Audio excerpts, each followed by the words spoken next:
Hey guys, it's Yojo93. May the force be with you guys. We got some exciting Star Wars stuff to talk about today. So, finally, as of 2 days ago when I'm recording this video, or actually a day ago, because technically Wednesday it came out. So, 1 day ago, we got the Bad Batch series finale. The show has come to a close, and it is time to talk about this finale. Was it good? Did it live up to our expectations?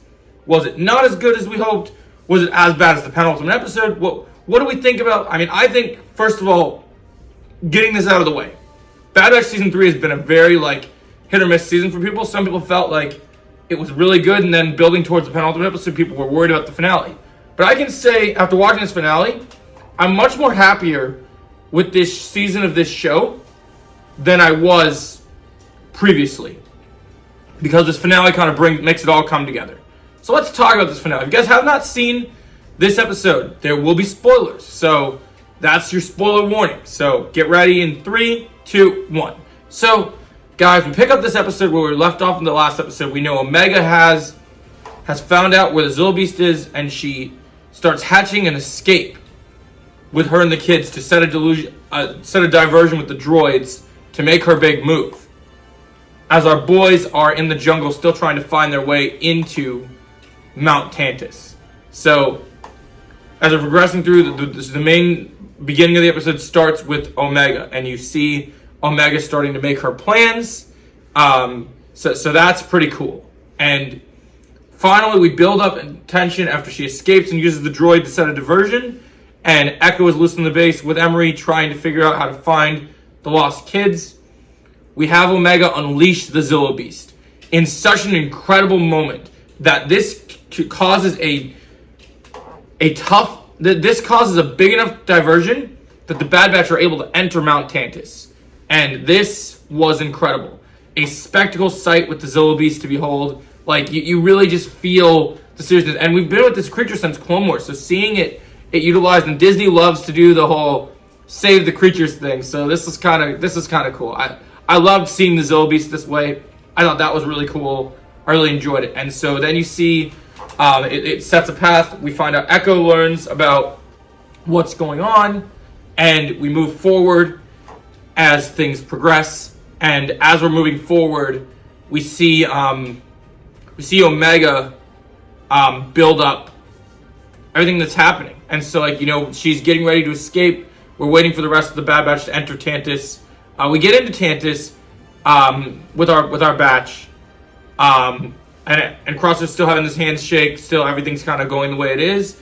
And so as the batch are ready to enter, we also hear Hemlock talking to Tarkin about his plans.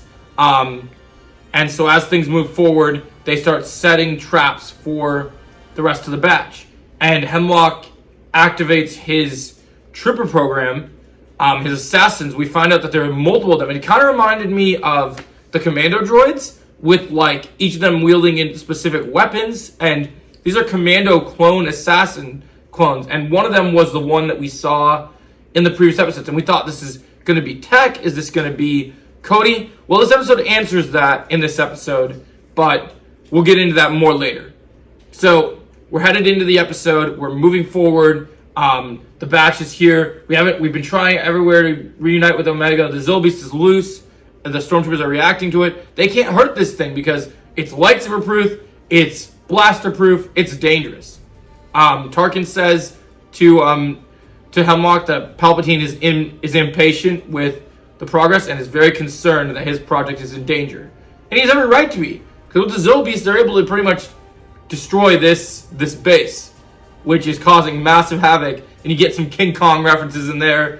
The Zilla Beast is amazing. I love the animation. Whoever said, let's make a lizard in Star Wars that is literally Godzilla of Star Wars, genius idea. I hope the guy that did Godzilla 1 ends up getting a job in Star Wars, and I hope he makes a movie surrounding the Zilla Beast, because that's just too perfect of an opportunity to waste. So, and then throughout this episode, what we got to talk about is the animation is still top tier. The fight scenes in this episode are great. So as we move forward, we're getting to the really big action. This is a finale. It's 51 minutes, and it's paced beautifully. So we move forward. Everything's going on. The Bad Batch are captured but after a big battle ensues they took out the main stormtroopers, take out the wall, but they are captured by these new clone commandos, and the clone commandos are facing off with the Bad Batch after they've been freed with the help of Echo. We have a showdown between the Bad Batch and the crew, and you have Wrecker and Hunter end up taking out, after they resist their training, they take out each of them using individual ways. Wrecker is injured, but is willing to fight for the last breath, and it still totally feels like everything is coming to a close. It's coming to an end, and it's coming to a brilliant close here. And I love what we're seeing here. I love how this comes to a close. I love everything about the setup here. It's brilliant. And so as it's happening, everything is coming to a close. You're seeing the Bad Batch doing what the Bad Batch does, and it's genius. It's super well done. It serves a purpose, and you believe that what you're doing is super amazing, super genius, super well placed, and you couldn't be happier. So I love how this is going. Then we move forward, and we basically in this showdown, in the first showdown with these clones, Crosshairs, like the Star Wars tradition, loses a hand. So that gets crazy, but then he gets a new one later, which we'll talk about more. So as we're trying to get out of Tantus, we get all the clones, everyone gets saved. Basically, the first set of Force sensitives are taken on a ship with Emery far away, and we might see that in another Star Wars show. But they're basically saved, so that Palpatine's plan cannot go anywhere. And so we have this big showdown. We beat these clones. One of them is hit with an electro staff, and the choreography of the animation here is brilliant, amazing fight scenes, top tier stuff. I love it. And so then we move forward, and we see, we basically see that Hemlock has taken Omega. So Wrecker is injured and has got to kind of do things, cause a diversion, so he can get out and wait for Echo and everyone else. We hear earlier in the episode, they try to contact Rex, but Rex never appears, which we'll get into the negatives of the episode after we continue the breakdown. So then we move forward. Hemlock is on the ship, and Hemlock is trying to escape on his shuttle, but Hemlock is joined by Commander Scorch, his top lieutenant, which I love from Republic Commandos. And then we have Crosshairs and Hunter are here to stand against Hemlock to save Omega. Omega has a plan in place where she's stolen the same device she used for the droid to stab Hemlock with, as he's got her at gunpoint. Crosshairs says he can't make the shot, but Hunter says Omega knows what to do. And so they shoot him. Omega stabs Hemlock. He falls off the bridge, and it ends. But before that, fucking Scorch, one of the most badass members of the Republic Commandos, is killed within 2 seconds, which is such a disservice to his character. And we're going to talk about one of my problems I have with that in my my cons section in the end. So then as we move forward the breakdown, we end this episode with all our Bad Batchers make it back to Pabu, and we see them celebrating and enjoying that they won the day.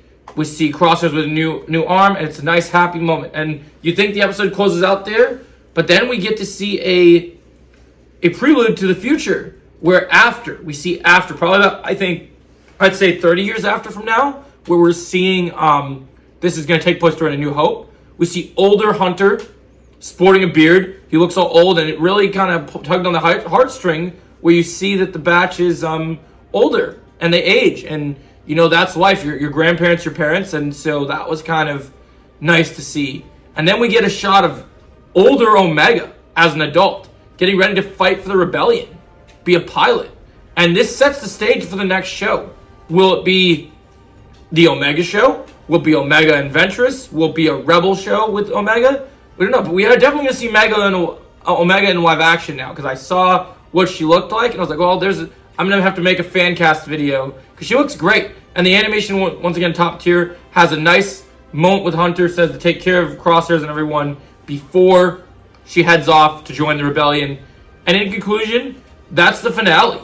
It was so good. It had some emotion. It had some heart. It had a lot of great things in it. I really enjoyed it. This is one of the best pieces of Star Wars stories we've gotten in a long time, especially for animation. The animation is killing it. It's incredible. I couldn't be more happy. This is definitely my favorite episode of the season. and probably the show. I really loved it, but I do have 2 issues to address with you. First, we do this whole clone rebellion thing, all the clones joining up and saving from the cells, but we don't get to see Rex. That's a missed opportunity, and that makes me kind of sad. But hopefully, my one hope, and I'm hoping to do a video about this probably tomorrow, we need a Cody and Rex show. They didn't explain any of the stuff with Cody in this episode, even though there was a hint at, and Tech is basically just dead because they don't show. They hinted at that one of the assassins could be Cody, could be Tech, but then they never go back to it, so that's a missed opportunity. But the biggest and my only rant with this episode is Commander Scorch was killed in 2 seconds after only just walking around and having some voice lines with D. Bradley Baker, who is an incredible voice actor in these shows, and he's just off. They're just like, oh, that's it. That's D. Bradley Baker for you. We're done. He's done and out, and that's the end. And this was so unsatisfying to see this character killed this way, when he is such a legacy character. He's such an important character. It's not right. It's not right to see him treated this way, and that was very unfortunate for me to see. But overall, I would still give the Bad Batch series finale a 10 out of 10. I mean, this is truly an amazing episode. It brings everything to a close, and it sets up a beautiful new show. And where can we see Omega in the future? Will Omega appear in the sequel trilogy? Will Omega show up in the Mandalorian movie? Only time will tell.